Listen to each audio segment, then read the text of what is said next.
प्रदेश भर में जहां बांग्लादेशी नागरिकों को लेकर सर्च अभियान जारी है, वहीं पकड़े गए बांग्लादेशी नागरिकों को वापस डिपोर्ट करने की कार्रवाई भी शुरू हो गई है। सीकर से 150 बांग्लादेशी नागरिकों को जोधपुर लाया गया है। इन्हें सड़क मार्ग से जोधपुर लाया गया है और अब एयरफोर्स स्टेशन ले जाया जा रहा है। तो अवैध बांग्लादेशियों को डिपोर्ट करने की कवायद शुरू हो गई है। अवैध बांग्लादेशियों को लाया गया जोधपुर एयरफोर्स स्टेशन। भारी पुलिस सुरक्षा के बीच बांग्लादेशियों को लाया गया। आप तस्वीरें भी देख सकते हैं। बांग्लादेशी नागरिकों को लाया गया एयरफोर्स स्टेशन।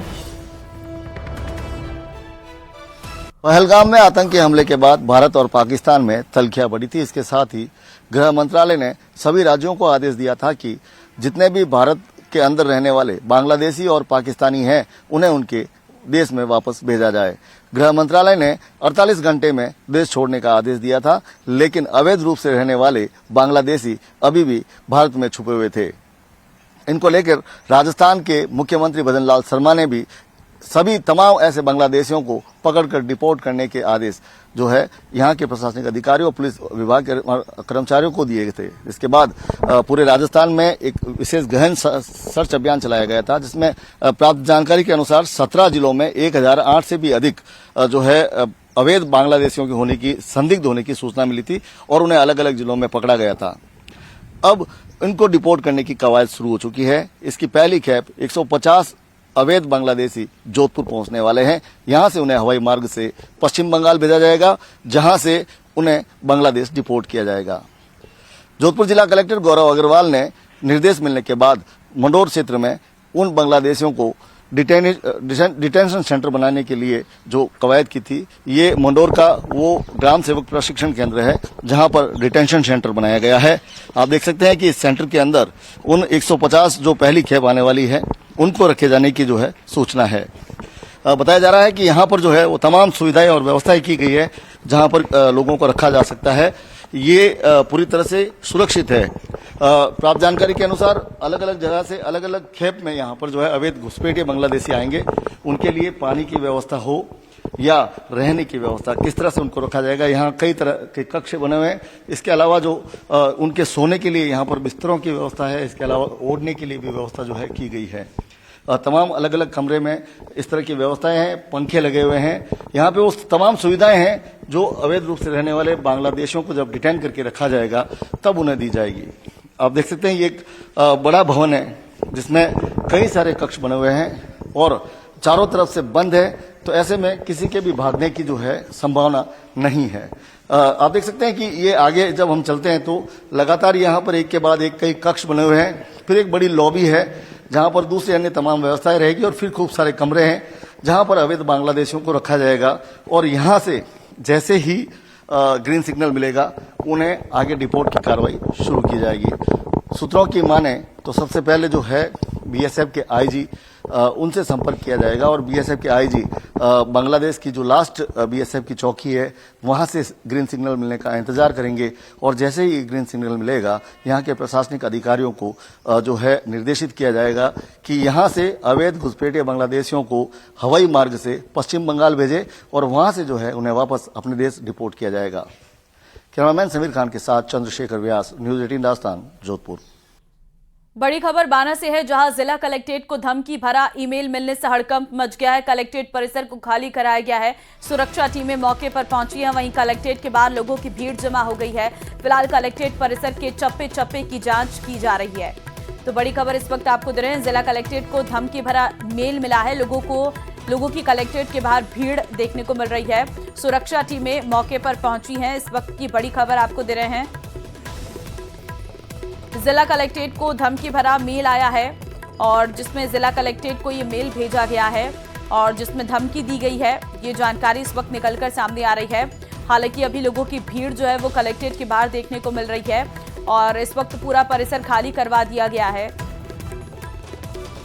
जिला कलेक्ट्रेट को धमकी भरा ईमेल मिलने से लोगों में हड़कंप है। तुरंत ही कलेक्ट्रेट परिसर को खाली कराया गया है। सुरक्षा टीमें मौके पर पहुंची हैं। कलेक्ट्रेट के बाहर लोगों की भीड़ जमा हो गई है। फिलहाल कलेक्ट्रेट परिसर के चप्पे चप्पे की जांच की जा रही है। तो लगातार ये धमकी भरे ईमेल्स भेजे जा रहे हैं। आज ही जयपुर में भी धमकी भरा ईमेल आया है, जहां पर एसएमएस स्टेडियम को बम से उड़ाने की धमकी दी गई है और अब जिला कलेक्ट्रेट को भी धमकी भरा ईमेल मिला है। ईमेल मिलने के बाद जिला कलेक्ट्रेट परिसर में हड़कंप मच गया। आनन फानन में जिला कलेक्ट्रेट परिसर को खाली करा दिया गया है। जिला कलेक्ट्रेट परिसर का ये भवन है। जिला कलेक्टर को ऑफिशियल मेल पर एक मेल आया। मेल के कहा गया, इस धमकी भरे मेल में कहा गया कि जो है जिला कलेक्ट्रेट परिसर आप खाली कर दीजिए, नहीं तो आप अच्छा नहीं होगा। और इस तरह जो है मेल मिला। मेल के बाद प्रशासन ने इसको गंभीरता से लिया है और उसके बाद जो है पूरा जिला कलेक्ट्रेट परिसर खाली करा दिया गया है। और फिलहाल जो है देख सकते हैं मौके पर जो सिविल डिफेंस है वो यहाँ तैनात है, पुलिस जो है पुलिस बल तैनात है। और इसके बाद जो है डॉग स्क्वाड बुलाया गया है। डॉग स्क्वाड बुलाया गया। डॉग स्क्वाड यहाँ मौके पर कुछ देर में पहुंचने वाली है। बाहर जो है हमारी तरफ बाहर जो है दमकलें हैं, एम्बुलेंस है, एहतियात पर पूरा गया है। और इधर भी देख सकते हैं कलेक्ट्रेट परिसर का जो गेट है वो पूरी तरह बंद कर दिया गया है। किसी भी व्यक्ति को आने जाने नहीं दिया जा रहा है। पुलिस भी अलर्ट है यहाँ।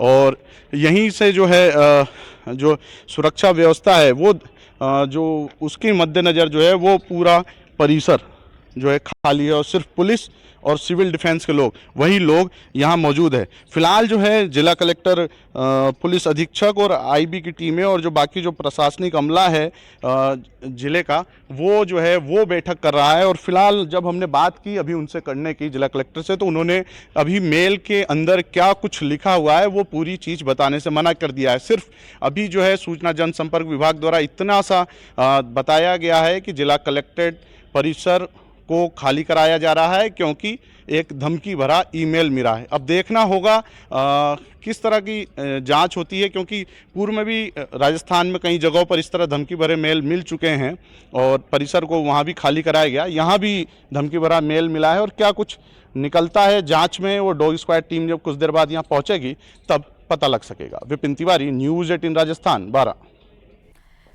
और जयपुर से भी बड़ी खबर यह है कि एसएमएस स्टेडियम को बम से उड़ाने की धमकी मिली है। राजस्थान स्पोर्ट्स काउंसिलिंग के ऑफिस में यह मेल भेजा गया है। पिछले 7 दिन में चौथी बार धमकी भरा ईमेल आया है। सूचना पर पहुंची पुलिस और डॉग स्क्वाड की टीम भी मौके पर मौजूद है और इस वक्त जो चौथी बार बम की धमकी मिली है जांच की जा रही है। हालांकि एसएमएस स्टेडियम लगातार बम की धमकियों के बाद से ही पूरी तरीके से सुरक्षा के लिहाज से बहुत महत्वपूर्ण हो गया है। और अभी खतरा ये भी मंडरा रहा है क्योंकि आईपीएल के मैच होने वाले हैं और उससे पहले धमकी भरे मेल्स का आना। अरबाज संवाददाता लाइव इस वक्त हमारे साथ है, उनसे अधिक अपडेट ले लेते हैं। अरबाज, फिलहाल क्या है, क्या स्टेडियम में पूरी तरीके से चेकिंग हो गई है?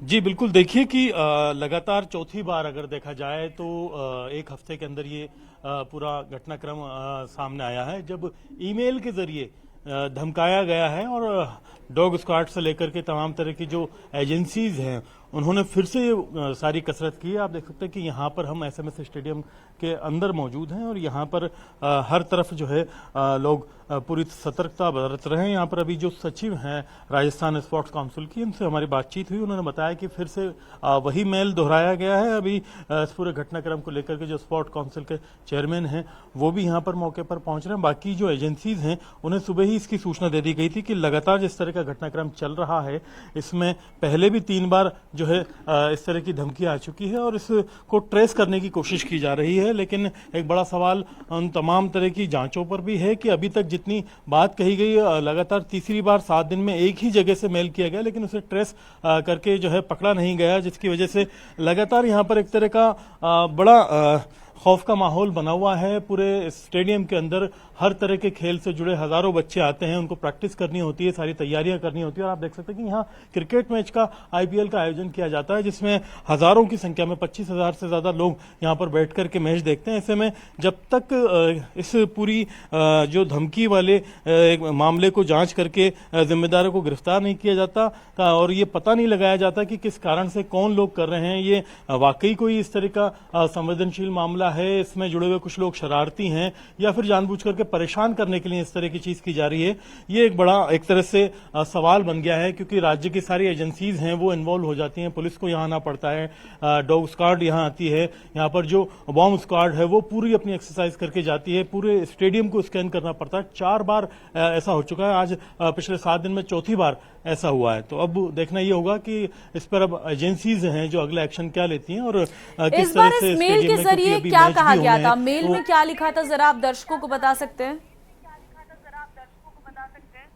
देखिए, जो मेल है उसमें सीधे तौर पर यही कहा जाता है, लगातार 3 बार जो भाषा थी कि एसएमएस स्टेडियम के अंदर जो है बॉम्ब लगा दिया गया है एचएक्स, और उस बॉम्ब को लगाने के बाद में उसको उड़ा दिया जाएगा। अब इसमें डिटेल में जब जाते हैं, गहन जांच करते हैं, तो उसमें इस तरह के नए सॉफ्टवेयर का इस्तेमाल किया जाता है जिसमें सोर्स को पता लगाना बड़ा मुश्किल होता है, और इसी दिशा में काम किया जा रहा है। बहुत धन्यवाद फिलहाल अरबाज आपका तमाम जानकारी देने के लिए और अपडेट देने के लिए। बढ़ते आगे, भाजपा के प्रदेश अध्यक्ष मदन राठौड़ जैसलमेर के 2 दिवसीय दौरे पर रहे, जहां उन्होंने न्यूज 18 से बातचीत भी की और कहा कि प्रधानमंत्री नरेंद्र मोदी के नेतृत्व में भारत प्रगति कर रहा है। पाकिस्तान को करारा जवाब देने के लिए सेना ने बेहतर काम किया है। मदन राठौड़ ने सांसद उमेदराम के बयान की कड़ी निंदा करते हुए कहा कि कांग्रेस को ऐसे लोगों को पार्टी से बाहर निकालना चाहिए।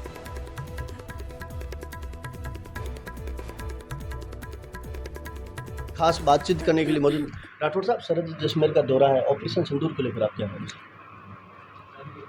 ऑपरेशन सिंदूर में जो हमने निर्णय किया था, हमारी देश की फौज ने भी जो फैसला किया था कि उन आतंकवादी केंद्रों को नष्ट करना है, आतंकवादियों को नष्ट करना है, उनको जो संरक्षण देते हैं उनको सबक सिखाना है, जो प्रशिक्षण देते हैं उनको सबक सिखाना है, और उसमें हमारी सेना सफल हुई। हमारे देश के प्रधानमंत्री नरेंद्र भाई मोदी जी ने भी बहुत स्पष्ट रूप से कहा था कि हम इनको चुन चुन कर सबक सिखाएंगे, चुन चुन कर मारेंगे, और वही किया। रावलपिंडी के निकट जाकर वहाँ पर भी हमले किए और उसमें भी आतंकवादियों के केंद्र को नष्ट किया। कई आतंकवादी जो लंबे समय से वांटेड थे उनको भी मारा, उनको भी सबक सिखाया, और जो बच गए वो भी प्रार्थना कर रहे हैं कि वो भी मर जाते तो अच्छा होता। ऐसी स्थिति पैदा की है, सबक सिखाया, ऑपरेशन सिंदूर सफल हुआ। सब त्रिनयना यात्रा को लेकर आम लोगों को संदेश दे रहे हैं? ये एक जनता में राष्ट्रभक्ति का जज्बा है और वो और लोगों को उत्साहित करने के लिए, राष्ट्रभक्ति का वातावरण तैयार करने के लिए तिरंगा यात्रा कर रहे हैं। सर, जो बाड़मेर के सांसद उमेदराम चौधरी ने विवादित बयान दिया है, क्या कहोगे? वो मुझे समझ में नहीं आता कि फिर उन्होंने प्रतिक्रिया भी दी। हाँ, बाड़मेर का जो सांसद है उमेदराम जी, वो आतंकवादियों की भाषा बोल रहे हैं। अब आतंकवादियों से उनकी क्या दोस्ती है ये वो जाने। आतंकवादियों ने कह दिया कि हमने धर्म नहीं पूछा, तो वो भी कह रहे हैं कि धर्म पूछा नहीं। वास्तविकता तो वो है जो हमारी बहनें जहाँ मौजूद थी उनके सामने उनका सिंदूर पहुँच दिया गया, उनके पति को धार्मिक आधार पर पूछ के गोली से भून दिया गया। वो बहनें कहती है वो ज़्यादा सही है या आतंकवादियों का संरक्षक उमेदराम जी कहते हैं वो सही है?